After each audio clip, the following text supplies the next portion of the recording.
नमस्कार, मैं रंजीत झा। महाराष्ट्र में उपजे राजनीतिक संकट की सुनवाई सुप्रीम कोर्ट में चल रही है। शिंदे गुट और उद्धव ठाकरे गुट दोनों आमने सामने हैं। दरअसल चुनाव आयोग ने जो फैसला किया शिवसेना के नाम और चुनाव चिन्ह को लेकर, उस पर ही बड़ा बखेड़ा खड़ा हो गया। उद्धव ठाकरे की ओर से सुप्रीम कोर्ट में कपिल सिब्बल, अभिषेक मनु सिंघवी समेत एक और वकील बहस लड़ रहे हैं।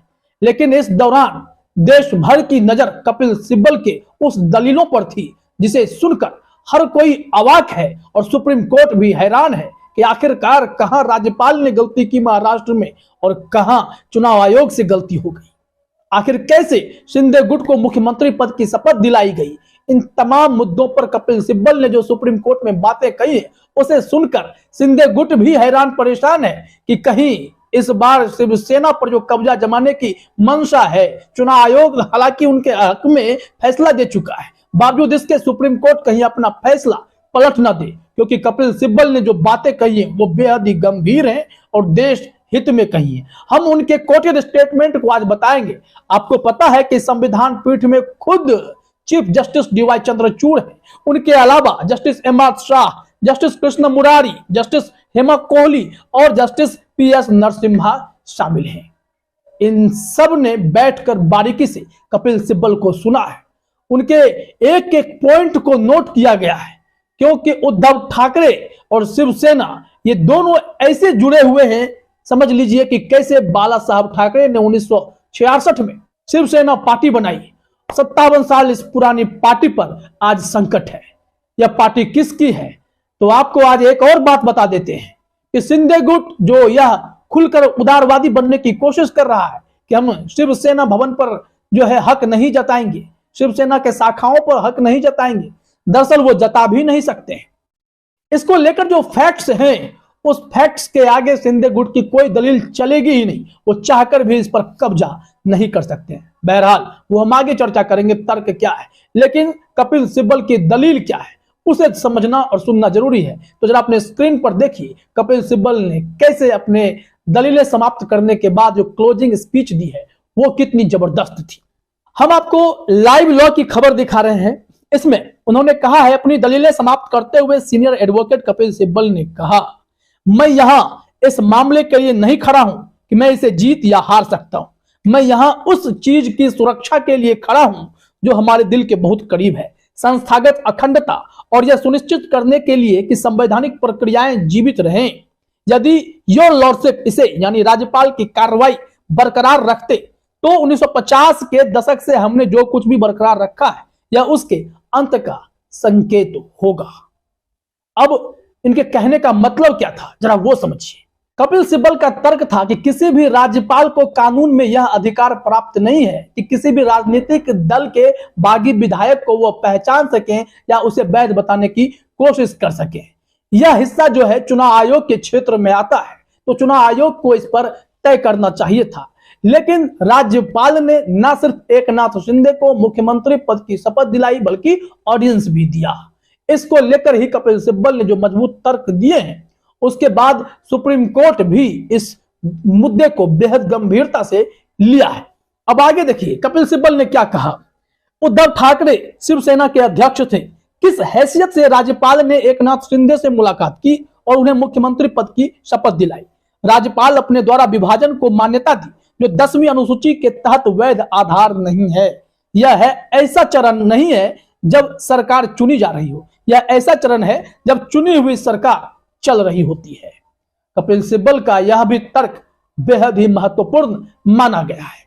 शिंदे गुट के वकील वहां खड़े खड़े इस बात को जरूर महसूस कर रहे होंगे, जो उन्होंने असंवैधानिक प्रक्रिया का इस्तेमाल करके सत्ता हथियाई है वो गलत है। सुप्रीम कोर्ट चाहे तो पिछली सरकार को पूरी तरीके से बहाल कर सकती है और ऐसे विधायक अयोग्य साबित हो सकते हैं, क्योंकि जब सुप्रीम कोर्ट में उन 39 विधायकों के अयोग्यता पर फैसले होने थे, उन पर सुनवाई चल ही रही थी, उससे पहले ही शिंदे गुट ने मुख्यमंत्री पद की शपथ ले ली। तभी सुप्रीम कोर्ट ने कहा था, हम तो इंतजार ही कर रहे थे, 10 दिन हमने सुनवाई क्या टाल दी, आपने सरकार ही बना ली। ये टिप्पणी सुप्रीम कोर्ट की आज भी याद की जाती है।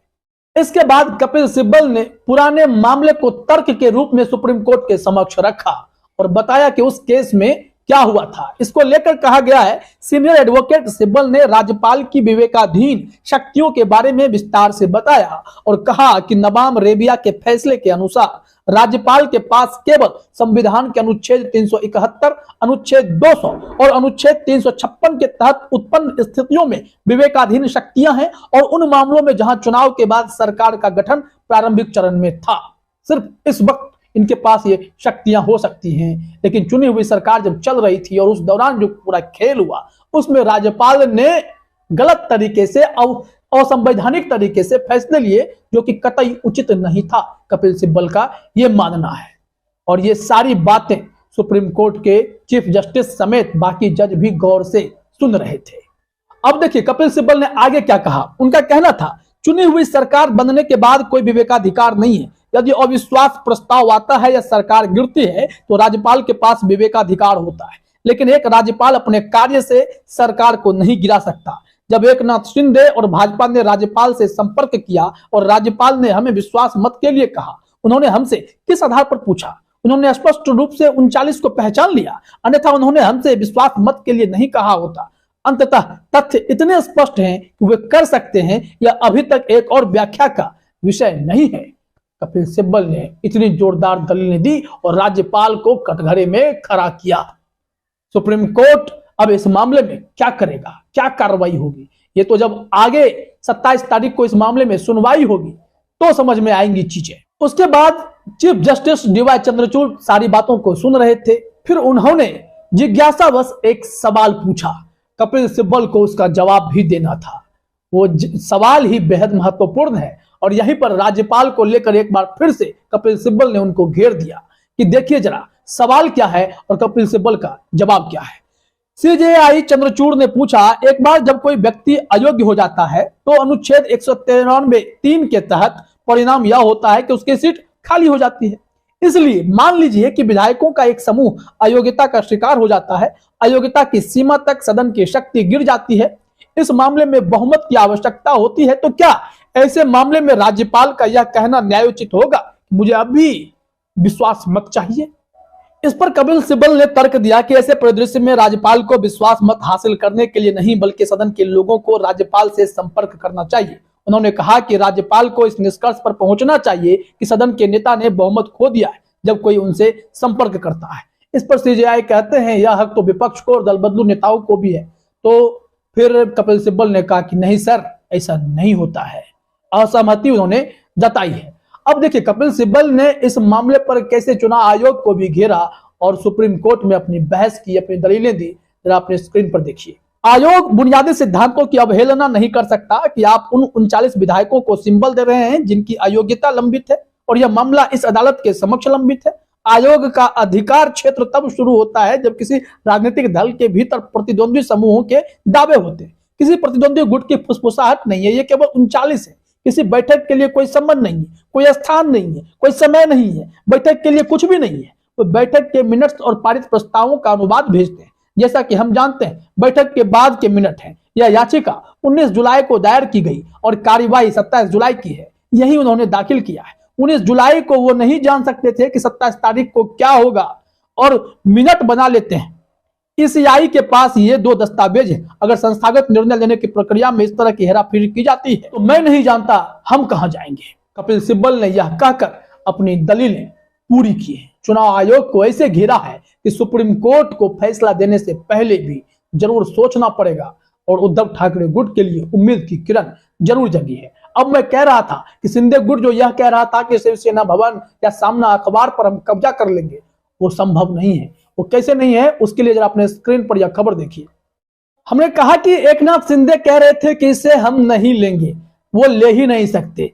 न्यूज 18 की खबर के मुताबिक यह कहा जा रहा है कि शिवसेना की संपत्तियों पर अपना हक शिंदे नहीं जताएंगे, ना ही इसे उद्धव ठाकरे से छीनेंगे। लेकिन इन संपत्तियों की कहानी उतनी सीधी नहीं है जितनी लगती है। दरअसल ये दोनों संपत्तियां शिवसेना के नाम से है ही नहीं, बल्कि दो अलग अलग प्राइवेट ट्रस्ट इनके मालिक हैं। इन दोनों पर उद्धव ठाकरे और उनके करीबियों का नियंत्रण है और जब प्राइवेट ट्रस्ट इसके मालिक हैं तो शिंदे गुट या शिवसेना के नाम पर जब है ही नहीं तो ये लोग ले भी नहीं सकते। चुनाव आयोग के फैसले के बावजूद भी इन पर इनका कोई कब्जा नहीं हो सकता। इसलिए इसमें कहा गया है कि कानूनी तौर पर इसका नियंत्रण शिवसेना को नहीं मिल सकता, बल्कि जब ये भवन बनाया गया तो खास तौर पर उसमें ये प्रावधान रखे गए कि शिवाई सेवा ट्रस्ट ही इसका स्वामी रहेगा, उसकी सहमति से ही यहाँ सारी गतिविधियां होंगी।